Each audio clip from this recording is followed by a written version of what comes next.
Qui souhaite la guerre? Bien entendu, personne. Aucun militaire, aucun de nos politiques et même aucun des forces spéciales. Vous ne vous engagez pas pour faire la guerre, mais justement pour l'empêcher. Et je vais vous expliquer pourquoi. Aujourd'hui, les conflits ont changé.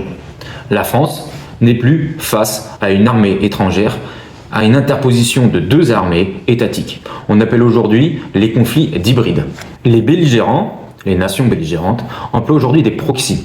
Ce sont des groupes armés non étatiques qui sont employés du coup par ces nations pour déstabiliser l'adversaire.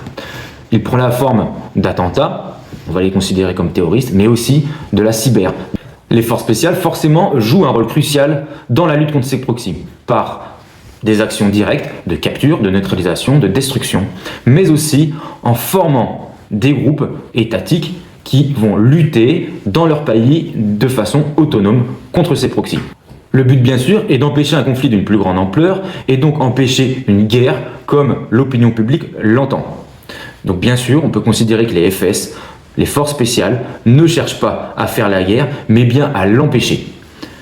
Il serait bien aussi de comprendre que les élites comprennent, les grands PDG qui ont des multinationales, qui génèrent des millions, qu'ils comprennent que sans armée, leur business ne pourrait pas exister.